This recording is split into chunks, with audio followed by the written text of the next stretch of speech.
Topic के साथ में आई हूँ। टॉपिक का नाम है इम्प्लांटेशन। आज का जो मेरा एक्सप्लेनेशन रहेगा वो इम्प्लांटेशन पे रहेगा। जो स्टूडेंट चैनल के ऊपर न्यू है वो चैनल को शेयर करें, लाइक करें, कमेंट्स करें, सब्सक्राइब करें, ठीक है। बेल आइकन को प्रेस करें ताकि आने वाली वीडियो की नोटिफिकेशन आपके पास जल्द से जल्द पहुंच जाए, ठीक है। आज का जो मेरा टॉपिक है वो है इम्प्लांटेशन। देखिए, इससे जो प्रीवियस वीडियो था वो फर्टिलाइजेशन पे था, अब मैं फर्टिलाइजेशन से आगे बढ़ाऊंगी, ठीक है। लेकिन इससे पहले इम्प्लांटेशन को अच्छे से अंडरस्टैंड करने के लिए मैं पीछे कुछ बातें आपको वापस रिपीट करती हूँ, ठीक है। तो देखिए ये होते हैं, मैं आपको ये यूट्रस बनाती हूँ, फीमेल का यूट्रस बनाती हूँ।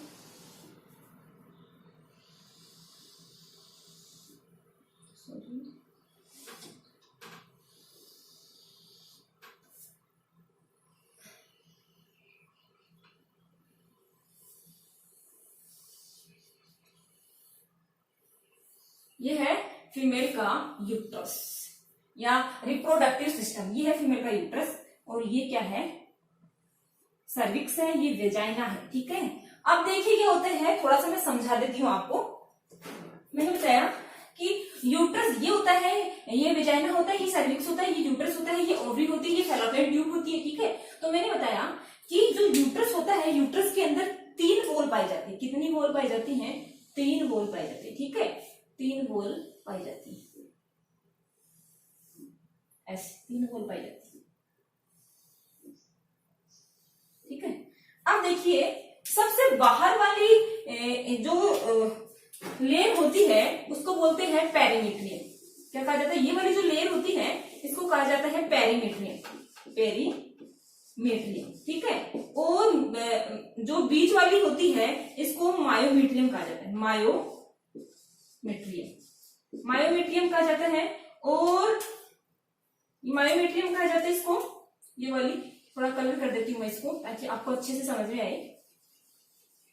और ये वाली होती है, ये जो लास्ट वाली होती है, ठीक है, ये वाली रेड रेड जो शो कर रखी है मैंने, ठीक है, ये होती है एंडोमेट्रियम, एंडोमेट्रियम, इसको एंडोमेट्रियम कहा जाता है, ठीक है।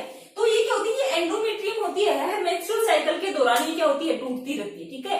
हर मेंस्ट्रुअल साइकिल के दौरान टूटती है, बनती है, टूटती है। इस प्रकार ये क्या होती है? ये यहाँ से रिप्लेस होती रहती है, ठीक है। बनती है, वापस टूट जाती है, बनती वापस टूट जाती है, हर मेंस्ट्रुअल साइकिल के दौरान, ठीक है, नहीं बनती रहती। अब देखिए क्या होता है, मैं वापस यहाँ पर आती हूँ। ओवरी के अंदर क्या होते हैं? ओवम होते हैं, ठीक है। तो मेंस्ट्रुअल साइकिल के दौरान क्या होता है?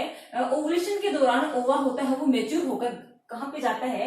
और यहाँ पर जाता है, ठीक है, फेलोपियन ट्यूब के अंदर जाता है। ओवुलेशन निकलकर फेलोपियन ट्यूब के अंदर जाता है और इसी दौरान क्या जाते हैं? वे यहाँ से वेजाइना से पेनिस के थ्रू क्या जाता है? स्पर्म जाते हैं, ठीक है। मिलियंस की संख्या के अंदर स्पर्म होते हैं, वो एक्स सेक्सुअल के कांटेक्ट के दौरान इजैकुलेट वेजाइना में किया जाता है, ठीक है। कुछ होते हैं वो फीमेल की वेजाइनल ट्रैक्ट के अंदर इनकी डेथ हो जाती है, ठीक है। इनमें से कुछ जो स्पर्म होते हैं, जो कुछ की डेथ हो जाती है और कुछ क्या होते हैं? आगे की ओर मूव करते हैं, कुछ ओवरी की ओर मूव करते हैं, कुछ इस ओवरी की ओर मूव करते हैं, ठीक है। लास्ट में ये क्या है? ये है ओवम, ठीक है। तो मैंने बताया कि ओवरी से ओवा जब फेलोपियन ट्यूब के अंदर जाता है तो वो इस कंडीशन में होता है, ये होता है ओवम। ये लास्ट वाला क्या होता है? ओवम होता है। और ओवम के चारों ओर एक मेम्ब्रेन पाई जाती है, ठीक है। ओवम के चारों ओर ये वाली जो मेम्ब्रेन होती है ना, ये वाली, इसको बोलते हैं विटेलाइन मेम्ब्रेन, विटेलाइन मेम्ब्रेन, ठीक है, विटेलाइन मेम्ब्रेन कहा जाता है। और इस विटेलाइन मेम्ब्रेन के चारों तरफ एक मेम्ब्रेन और पाई जाती है, इसको बोलते हैं जोना प्लिशुडा, जोना पेलिशुडा, जोना प्लिशुडा कहा जाता है। और जोना प्लिशुडा के बाहर की ओर एक मेम्ब्रेन और पाई जाती है, ठीक है। इस मेम्ब्रेन को कहा जाता है corona, corona radiata, corona radiata कहा जाता है। मैंने कहा कि ओवुलेशन के दौरान ओवा जब ओवरी से कहा जाता है फेलोपियन ट्यूब के अंदर जाता है तो इतनी लेयर इसके साथ जाती है। ओवा तो बीच में है लेकिन इतनी लेयर होती है, सेल्स की जो परतें होती है वो यहाँ पर जाती है, ठीक है। इधर से ओवा जाता है, इधर से क्या आते हैं? स्पर्म आते हैं, ठीक है। मैंने कहा ये स्पर्म देखो यहाँ पे मैं कर रही हूँ, ये स्पर्म चारों तरफ से इसको क्या कर लेते हैं? घेर लेते हैं, ठीक है। मैंने बताया कि जोना प्लिशुडा होती है, सॉरी कोरोना रेडिएटा होती है, इसके अंदर ZP3 रिसेप्टर्स पाए जाते हैं। ये रिसेप्टर्स क्या करते हैं? ये रिसेप्टर्स अपनी ही जाति के स्पर्म को आइडेंटिफाई करने का काम करते हैं, ठीक है।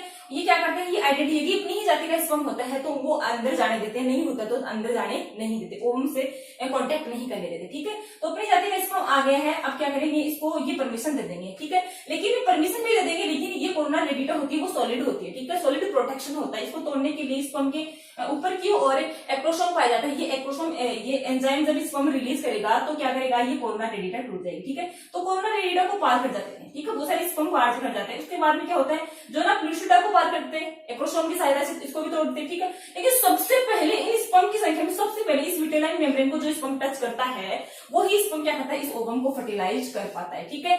स्पर्म को जो इस ओवम को जो स्पर्म फर्टिलाइज करेगा, जो स्पर्म करेगा वही ओवम को फर्टिलाइज करेगा, और फर्टिलाइज टच करते ही इसकी मेम्ब्रेन होगी, ओवम की जो विटेलाइन मेम्ब्रेन होगी वो डीपोलराइज हो जाएगी, ठीक है। इसके अंदर चार्ज आ जाएगा, और चार्ज आते ही ये अदर स्पर्म को एंट्री नहीं देगी, ठीक है। मतलब ये क्या करेगी, कुछ केमिकल्स का सीक्रेशन करेगी। मैंने दो रिएक्शन बताई थी, फास्ट ब्लॉक और स्लो ब्लॉक, ठीक है। तो डीपोलराइजेशन, इस मेम्ब्रेन में डीपोलराइजेशन होना तो फास्ट ब्लॉक रिएक्शन है, ठीक है।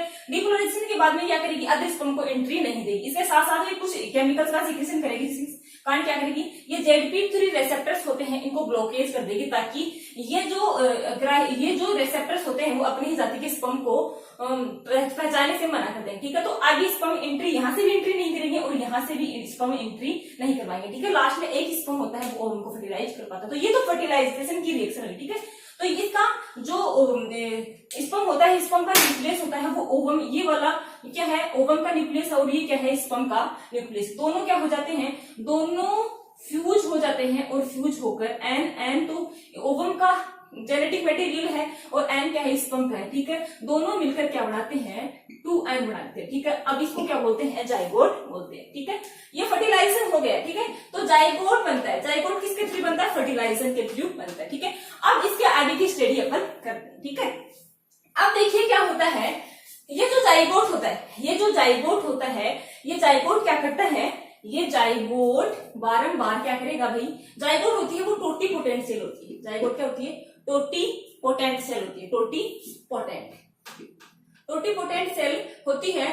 और ये टोटीपोटेंट सेल होती है, मतलब टोटीपोटेंट का मतलब होता है पूर्णक्षम का मतलब ये होता है कि ये मनुष्य के अंदर पाई जाने वाली एकमात्र कोशिका होती है जो शरीर के अंदर सभी प्रकार की कोशिकाओं को उत्पन्न कर सकते हैं, मतलब सभी प्रकार के ऑर्गन्स को क्या कर सकते हैं, ये उत्पन्न कर सकते हैं। टोटीपोटेंट ये सेल होती है, ठीक है। ये सेल क्या करती है, बारंबार माइटोसिस करेगी। अब क्या करेगी, क्योंकि एम्ब्रियो होता है उसके अंदर करोड़ों कोशिकाएं होती है, ठीक है, और जाइगोट एक ही कोशिका होती है। तो इसको ये कोशिका क्या करेगी, करोड़ों कोशिकाओं के निर्माण के लिए बारंबार क्या करेगी, माइटोसिस डिवीजन करेगी, ठीक है। माइटोसिस डिवीजन करेगी, और माइटोसिस डिवीजन को मतलब शुरू के अंदर ये माइटोसिस डिवीजन होते हैं, इनको क्लीवेज कहा जाता है, क्लीवेज की संज्ञा दी गई, ठीक है, क्लीवेज कहा जाता है, ठीक है। तो ये क्या करेगी, माइटोसिस करेगी। तो माइटोसिस डिवीजन के दौरान ये क्या करेगी, अपनी ही जो ये जाइगोट है अपने दो टुकड़े कर लेगी, ठीक है। तो दो टुकड़े कर लेगी, इसमें क्या होंगे, दो कोशिकाएं बनेगी, ठीक है। तो मैंने बताया कि देखिए 23 क्रोमोसोम्स होते हैं वो मेल से आते हैं, ठीक है, और 23 क्रोमोसोम्स किससे आते हैं, फीमेल के ओवम से आते हैं, ठीक है। तो दोनों मिलकर कितने क्रोमोसोम बनाते हैं, 46, ठीक है। स्पर्म से कितने आते हैं, 23, और ओवम से कितने आते हैं, ओवम से 23। तो दोनों मिलकर क्या करते हैं, 46 क्रोमोसोम का निर्माण करते हैं, ठीक है। तो इस जाइगोट में कितने क्रोमोसोम है, 46, ठीक है। लेकिन इसमें माइटोसिस डिवीजन होगा, इसमें जो माइटोसिस डिवीजन होगा इसमें जो दो सेल्स बनेंगे, ठीक है। तो इसमें भी क्या होंगे, 46 क्रोमोसोम होंगे, इस सेल में भी क्या होंगे, 46 क्रोमोसोम होंगे, ठीक है। अब देखिए क्या होता है, ये देखिए ये कहां पर हो रहा है, ये फर्टिलाइजेशन एम्पुला भाग में हो चुका है। एम्पुला कौन सा भाग होता है, ये वाला क्या होता है, फिम्बरी होता है, ठीक है। ये वाला इनफंडिबुलम होता है, और ये वाला भाग क्या होता है, इसको बोलते हैं एम्पुला, इसको बोलते हैं स्थमस, ठीक है। तो इस वाले भाग में क्या हो जाता है, इस वाले भाग में फर्टिलाइजेशन हो जाता है, और फर्टिलाइजेशन के बाद में ये कोशिका यहाँ पर क्या करना स्टार्ट कर देती है, ये कोशिका यहाँ पर विभाजन करना स्टार्ट कर देती है, ठीक है। विभाजन करते करते कहां, किसकी ओर मूव करती है, यूट्रस की ओर मूव करना स्टार्ट कर देती है, क्योंकि इम्प्लांटेशन कहां पर होगा, यूट्रस में ही तो होगा। तो ये क्या करती है, विभाजन करती जाती है और यूट्रस की ओर मूव करती जाती है। It's okay. अब देखिए क्या होता है, 46 क्रोमोसोम हो गए। अब दोबारा ये क्या करेगी, ये जो इसको बोलते हैं, ये जो सेल्स बनी है इनको बोलते हैं blastomere cell, blastomere cell, blastomere cells इनको कहा जाता है, ठीक है। अब ये सेल क्या करेगी, दोबारा ये दोनों सेल्स दोबारा विभाजन करेंगी और 4 कोशिकाओं का फॉर्मेशन कर देगी, ठीक है। अब ये दोबारा विभाजन करेगी, 8 कोशिकाओं का फॉर्मेशन कर देगी। इस प्रकार क्या बढ़ती जाएंगी, सेल्स, नंबर ऑफ सेल्स बढ़ती जाएंगी, ठीक है। अब देखिए क्या होता है, क्लीवेज के दौरान क्या होता है, क्लीवेज के दौरान नंबर ऑफ सेल तो बढ़ती है, ठीक है, लेकिन साइज ऑफ सेल घटती है। कोशिका की साइज होती है वो घटती जाती है, ठीक है। देखिए पहले इतनी बड़ी सेल्स थी, ठीक है, अब देखिए छोटी होगी, 2 भागों के अंदर डिवाइड होगी, ठीक है। इसके बाद देखिए ये और छोटी हो गई, तो क्या होता है, क्लीवेज के दौरान नंबर ऑफ सेल तो बढ़ती है, ठीक है, लेकिन साइज ऑफ सेल क्या होती है, घटती है क्लीवेज के दौरान, ठीक है। अब देखिए क्या होता है, यहाँ पर क्या बन गया, यहाँ पर ये मतलब 16 कोशिकाएं, यहाँ पर 4 से क्या होगी, 8 होगी, 8 से 16 होगी, ठीक है। 8 से 16 की जो कोशिकाएं होती है, ठीक है, इस स्टेज को कहा जाता है मोरुला। कौन सी स्टेज कहा जाता है, 8 से जब ये कोशिका बार-बार आगे विभाजन करती जाएगी तो 8 से 16 कोशिकाओं के बीच में क्या कहा जाता है, इसको मोरुला कहा जाता है, ठीक है, मोरुला कहा जाता है। देखिए इसी स्टेज के दौरान, ठीक है, इसी स्टेज के दौरान क्या बनते हैं, ट्विंस बनते हैं। ट्विंस का मतलब जो मोनोजाइगोटिक ट्विंस बनते हैं ना, मतलब जुड़वा जो बच्चे बनते हैं जिनको जो एक ही जाइगोट से उत्पन्न होते हैं, तो कई बार क्या होते हैं, ये जो अंडा होता है ये 2 भागों के अंदर टूट जाता है, तो मोनोजाइगोटिक ट्विंस वहां पर बनते हैं जो एक दूसरे के समरूप होते हैं, ठीक है। ये वीडियो मैंने अलग से डाल दी है, तो वहां पर आप देख सकते हैं क्लियरली, ठीक है। अब देखिए क्या होता है, इस स्टेज को क्या कहा जाता है, मोरुला कहा जाता है, ठीक है। अब देखिए ये मोरुला वापस क्या करता है, वापस बारंबार विभाजन करता है, तो 100 की संख्या में क्या बना देता है, ये 100 की संख्या के अंदर ये सेल्स बना देता है, ठीक है। अब देखिए ये विभाजन करती हुई, यहाँ पर देखिए ये विभाजन करती हुई, बारंबार विभाजन करती हुई कहां पर आ गई, 4 दिन के बाद में कहां पर आ गई, 4 डे के बाद में कहां पर आ गई, यूटेराइन केविटी के अंदर ये आ जाती है, ठीक है। मतलब जब ये यूटेराइन केविटी के अंदर 4 दिन के बाद में आ जाती है, घूमती घूमती कहां जाती है, ये जो मोरुला होती है वो यहाँ पर आ जाती है। इसके अंदर इस टाइम पे क्या होते हैं, 100 की संख्या के अंदर इसके अंदर मतलब ब्लास्टोमियर सेल्स होती है। इसके अंदर जो सेल्स है छोटी छोटी, इनको कहा जाता है ब्लास्टोमियर सेल्स, ठीक है। अब देखिए जैसे जैसे विभाजन करेगी, मतलब 4 दिन के बाद में यहाँ पर आ जाती है, ठीक है। अब देखिए यहाँ पर अपन इसकी कंडीशन देखते हैं, मतलब ये जो यूट्रस की वॉल है ये कौन सी कंडीशन के अंदर है, ठीक है। तो ये बातें आपके समझ में आई तो आप इसका स्क्रीन शॉट ले सकते हैं, ठीक है। देखिए मैं कुछ आगे और बता देती हूँ।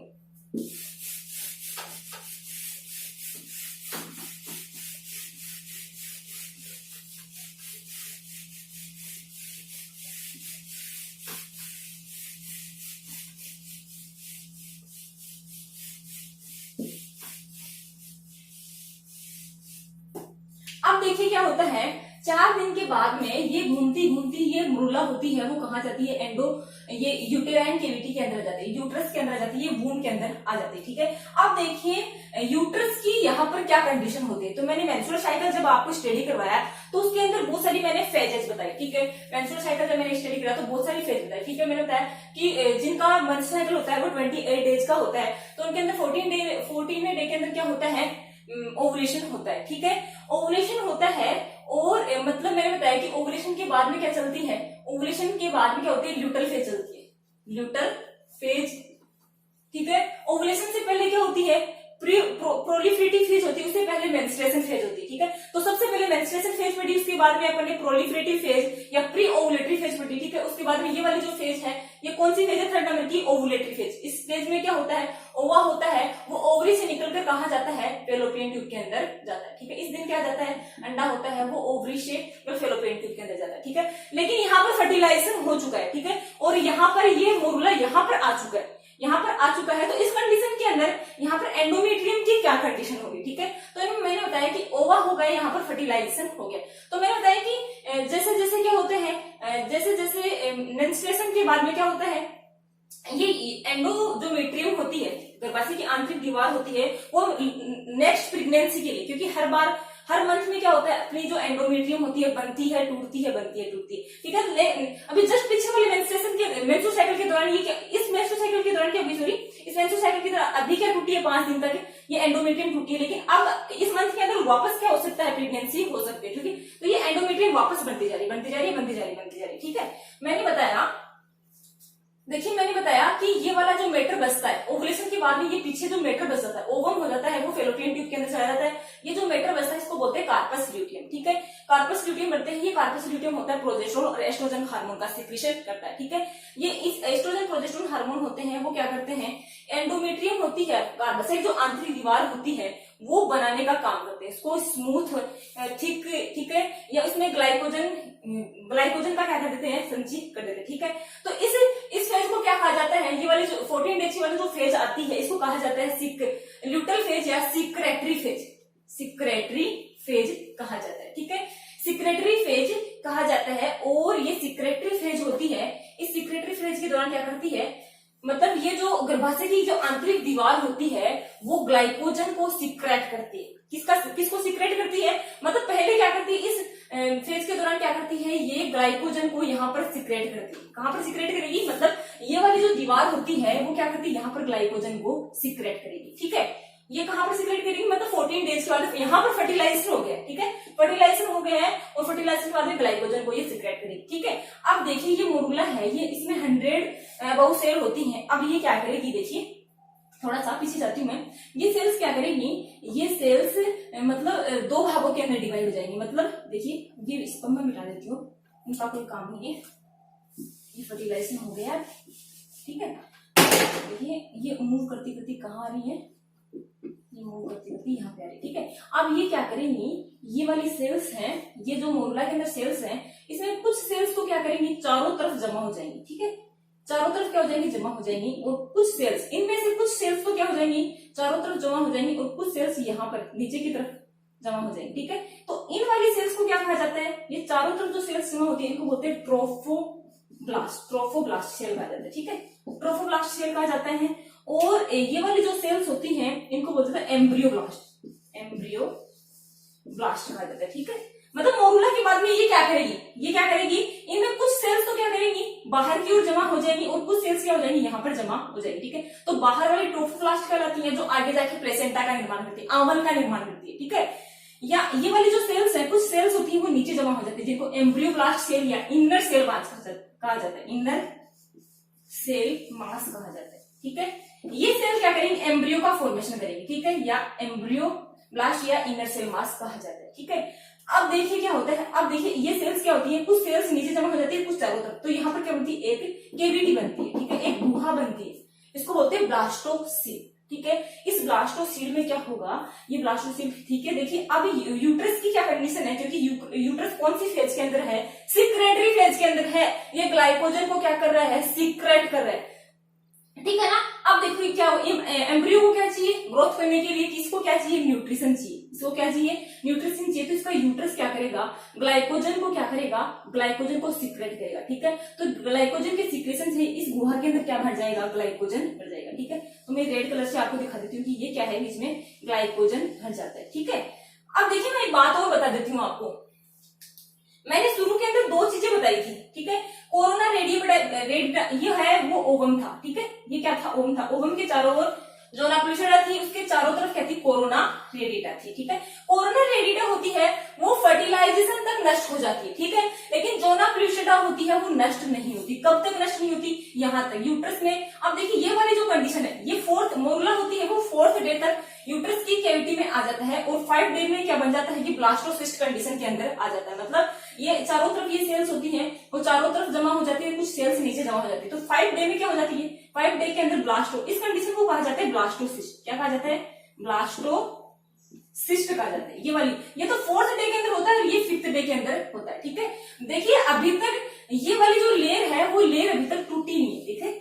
ये वाली जो लेयर है बाहर, इसको बोलते हैं जोना प्लूसिडा। जोना प्लूसिडा नहीं टूटती है, कोरोना रेडिएटा होती है वो फर्टिलाइजेशन तक नष्ट हो जाती है, ठीक है। अभी तक ये जो जोना प्लूसिडा है ये मतलब चिपकी ही हुई है अभी तक, ठीक है।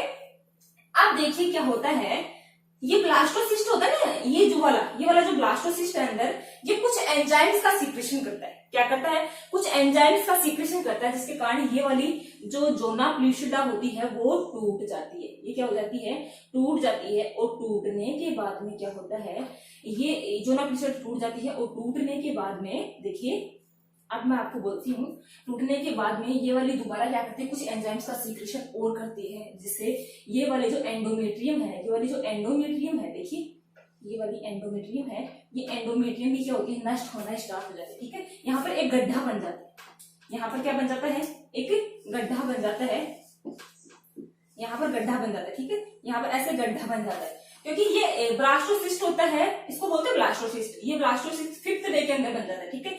अब ये 5th डे के अंदर क्या करेगा, 5th डे से क्या करेगा, कुछ एंजाइम सीक्रेट करेगा, जिसके कारण एंडोमेट्रियम जो गर्भाशय की आंतरिक दीवार होती है उसके अंदर गड्ढे बन जाते हैं, ठीक है, गड्ढा यहाँ पर बन जाता है, ठीक है। अब ये ब्लास्टोसिस्ट होता है, इस गड्ढे के अंदर क्या हो जाता है, अरेंज हो जाता है, ठीक है, अरेंज हो जाता है। अरेंज होने के बाद में ये जो एंडोमेट्रियम होती है, ठीक है, ये वापस कवरिंग बना लेती है। ये क्या कर लेती है, इसको कवर कर लेती है, ठीक है। ये जब इसमें फिट हो जाता है तो फिट होने के बाद में ये क्या करती है, इसको कवर कर लेती है, कवर कर लेती है।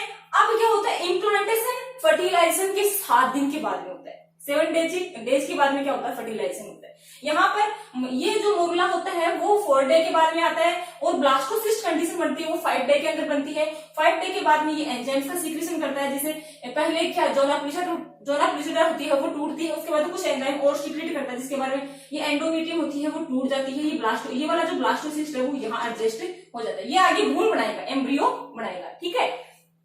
अब देखिए एम्ब्रियो ये बनाएगा, अब इसके अंदर ये जो वाली एंडोमेट्रियम होती है ये वापस कवर कर लेती है। तो यहाँ तक की प्रोसेस होती है वो कब तक, कितने दिन लगते हैं, फर्टिलाइजेशन, ओवम और स्पर्म का मिलाप होता है, उसके 7 दिन के बाद में क्या होता है, यहाँ पर ये गर्भाशय की आंतरिक दीवार से जुड़ता है, इसी को बोलते हैं इम्प्लांटेशन, ठीक है। रोपित हो गया, माता के गर्भाशय में ये क्या हो गया, ये भ्रूण है, ये क्या हो गया, रोपित हो गया। अब देखिए एक अर्जेंट बात मैं आपको और बता देती हूँ। देखिए ये सबसे पहले गर्भाशय की आंतरिक दीवार को मेंटेन कौन कर रहा था भाई, वापस आइए। गर्भाशय की आंतरिक दीवार को कौन मेंटेन कर रहा था, मैंने बताया कि जब ओवुलेशन होता है, ओवुलेशन के अंदर ये जो पीछे का जो मैटर होता है, ओवा तो होता है, वो फेलोपियन ट्यूब के अंदर फर्टिलाइजेशन के लिए चला जाता है। ये वाला जो मैटर होता है उसको बोलते हैं कार्पस ल्यूटियम। क्या करते हैं, कार्पस ल्यूटियम। ये कार्पस ल्यूटियम की जो एज होती है वो 14 डेज होती है, क्योंकि 28 डेज का मेंस्ट्रुअल साइकिल होता है। तो आगे देखिए 14 डेज तो पीछे चले गए और 14 डेज आगे है, तो कार्पस ल्यूटियम का जो लाइफ टाइम होता है वो क्या होता है, 14 डेज ही होता है, 14 दिन होता है, ठीक है। उसके बाद में कार्पस ल्यूटियम नष्ट हो जाता है, प्रोजेस्टेरोन हार्मोन का लेवल गिर जाता है, ठीक है। प्रेगनेंसी नहीं होती है तो कार्पस ल्यूटियम की डेथ होती है वो 14 डेज ही होती है, 14 दिन ही होती है, ठीक है। यदि प्रेगनेंसी होती है तो इसकी एज ज्यादा होती है, ठीक है। अब देखिए क्या होता है, फर्टिलाइजेशन हो गया। अब देखिए क्या होता है, ओवुलेशन जब होता है तो ये जो मैटर बचा है इसको बोलते हैं कार्पस ल्यूटियम, कार्पस ल्यूटियम बोलते हैं, ठीक है। इस कार्पस ल्यूटियम को मेंटेन कौन करता है भाई, LH हार्मोन। कौन मेंटेन करता है, LH हार्मोन मेंटेन करता है। कब तक मेंटेन करता है, जब तक देखिए मतलब मेंस्ट्रुअल साइकिल का एक मेंस्ट्रुअल साइकिल कंप्लीट नहीं हो जाता, ठीक है। तो 14 दिन के बाद में क्या होता है, इस LH हार्मोन का लास्ट में लेवल गिरना स्टार्ट हो जाता है। लेवल गिरना क्या हो जाता है, स्टार्ट हो जाता है। लेवल गिरने से कार्पस ल्यूटियम को कौन बनाए रखता है भाई, LH बनाए रखता है। LH क्या करता है, कार्पस ल्यूटियम को बनाए रखता है। और कार्पस ल्यूटियम क्या करती है, प्रोजेस्टेरोन और एस्ट्रोजन हार्मोन का सीक्रेशन करती है। प्रोजेस्टेरोन और एस्ट्रोजन हार्मोन क्या करते हैं, यूट्रस की एंडोमेट्रियम इस दीवार को बनाए रखते हैं, ठीक है। लास्ट में क्या होता है, 14 डेज के बाद में क्या होता है, ये जो मेंस्ट्रुअल साइकिल पूरा कंप्लीट हो जाता है एक, तो क्या हो जाता है अभी ये कार्पस ल्यूटियम नष्ट हो जाता है, तो कार्पस ल्यूटियम LH होता है उसका लेवल गिरने लगता है और कार्पस ल्यूटियम नष्ट हो जाता है। कार्पस ल्यूटियम के नष्ट होने से अब देखिए, लेकिन अपना पॉइंट क्या है भाई, अपना पॉइंट ये है कि प्रेगनेंसी हो गई है, फर्टिलाइजेशन हो चुका है, तो कार्पस ल्यूटियम को बनाए रखना है। कार्पस ल्यूटियम को क्या करना है, बनाए रखना है, क्योंकि कार्पस ल्यूटियम बना रहेगा तभी प्रोजेस्टेरोन और एस्ट्रोजन हार्मोन का लेवल बना रहेगा, ठीक है। प्रोजेस्टेरोन एस्ट्रोजन हार्मोन का लेवल बना रहेगा तभी क्या होगी, यूट्रस की एंडोमेट्रियम बनी रहेगी, ठीक है। तो LH का हार्मोन्स का लेवल, LH हार्मोन का लेवल तो गिर गया, लेकिन इसे अदर हार्मोन के द्वारा कार्पस ल्यूटियम को अपन को बनाए रखता है, ठीक है। तो इसको एक हार्मोन होता है जिसको बोलते हैं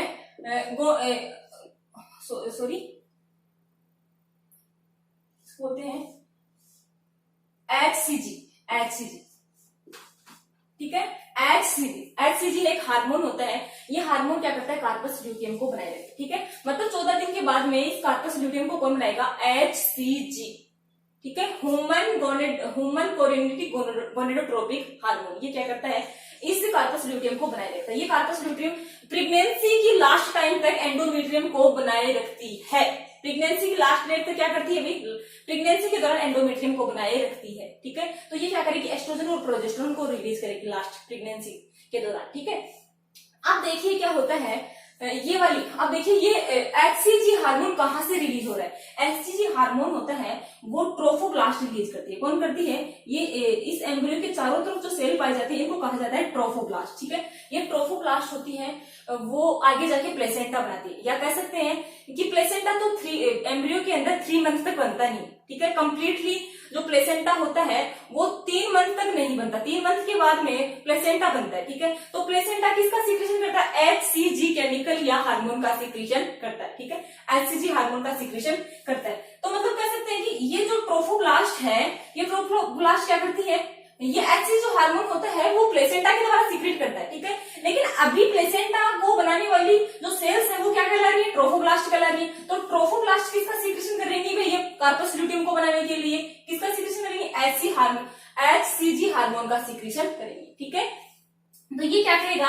ये जो हार्मोन है वो क्या करेगा? यूट्रस की जो एंडोमेट्रियम है इसको बनाए रखेगा। मतलब कह सकते हैं कि प्रोजेस्टेरोन और एस्ट्रोजन हार्मोन के लेवल को बनाए रखेगा लास्ट प्रेगनेंसी तक, ठीक है। लास्ट प्रेगनेंसी तक ये एचसीजी होता है ना, ये एचसीजी, ठीक है।